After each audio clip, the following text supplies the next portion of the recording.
Donc, bonjour à tous et à tous, je suis Séverine Nadeau, je suis enseignante-chercheur à l'Université de Limoges et je vais vous parler, comme vous le voyez, du droit animalier, puisque vous ne le savez peut-être pas, mais c'est ici en terre Mongoum qu'est née cette nouvelle discipline juridique. Mes domaines de recherche, c'est le droit de l'environnement et le droit animalier. Je suis en poste à la faculté de droit et je suis actuellement aussi doyen de la faculté de droit, c'est-à-dire que je dirige cette faculté avec mon équipe de vice-doyens que vous voyez là-haut. Donc à la faculté de droit, nous avons plusieurs équipes de recherche. Nous en avons une qui s'appelle l'OMIJ, l'Observatoire des mutations institutionnelles et juridiques dont je suis membre et qui regroupe en fait différents chercheurs qui travaillent sur des disciplines très différentes. Vous voyez, droit animalier, le droit du sport, droit de l'homme, etc.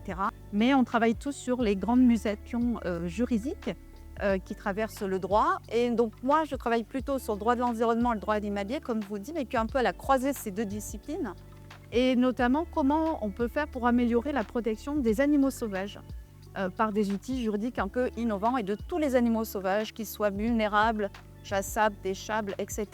J'ai eu la très grande chance, en fait, au début de ma carrière, de travailler avec un des pères du droit animalier qui s'appelle Jean-Pierre Mardienot, qui a été le premier en France à faire une thèse en droit animalier, donc l'animal en droit privé, pour défendre l'idée que le statut de chose de l'animal, c'était pas du tout adapté. C'est un être sensible, un être vivant. Et donc, c'est lui qui a inventé cette notion de droit animalier. Et donc, il entend dans le droit animalier l'ensemble des règles qui sont applicables aux animaux, qu'ils soient domestiques, qu'ils soient sauvages, et qui permettent de les protéger ou au contraire de ne pas les protéger parce que parfois il faut tenir compte d'autres intérêts. Et donc pour développer ce droit animalier, il y est allé par étapes. On a fait 3 étapes, 3 aventures auxquelles j'ai participé. La création d'une revue spécialisée, la création d'un diplôme universitaire et puis la création d'un code de l'animal. Donc vous voyez, on y est allé successivement. La première étape, c'est la revue semestrielle de droit animalier qui a été créée, qui est la première revue française en open access, donc vous pouvez tous aller la consulter, et qui permet de débattre de thématiques en lien avec le droit animalier, donc divers sujets. Vraiment, on trouve, vous verrez, des choses de juristes, mais aussi de non-juristes. La deuxième étape, c'est le DU, un diplôme universitaire. Là aussi, on était les premiers en France à le créer depuis cette un peu dupliqué partout.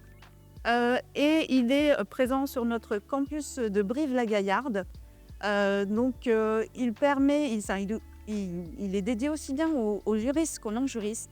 Et donc, à ce jour, on a près de 300 diplômés du diplôme universitaire de droit animalier qui ont été parrainés par des personnalités du monde politique, du monde juridique assez connues et qui ont fait des propositions au cours de leur cursus pour améliorer le droit animalier et donc faire avancer un petit peu la condition animale.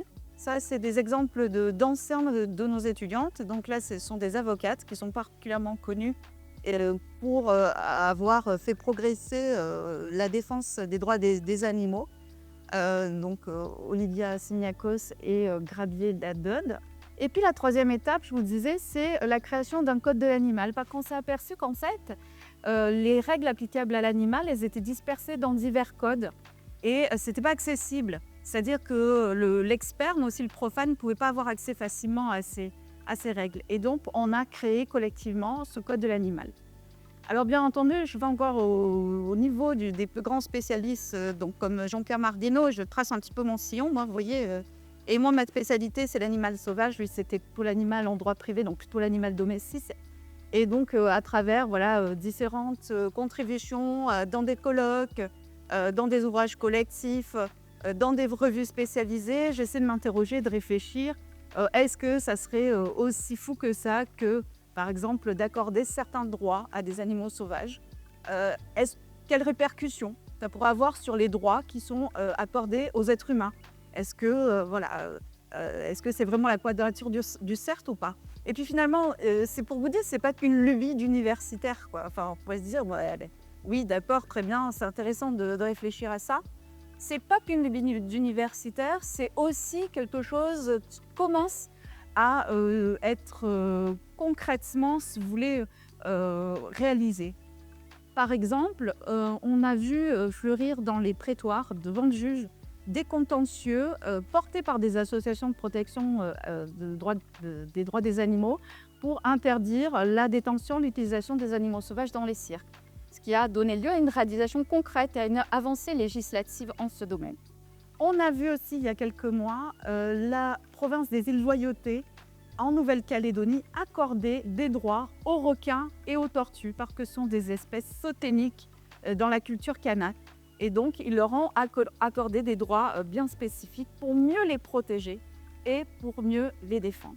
Et puis, moi, grâce à cette expertise que j'ai pu acquérir par rapport aux animaux sauvages, actuellement, je travaille sur un projet européen où on essaie de mettre au point un diplôme conjoint à différents pays européens pour améliorer la formation des gestionnaires de zoos et pour qu'ils soient en capacité de se poser les bonnes questions sur le plan éthique et sur le plan juridique.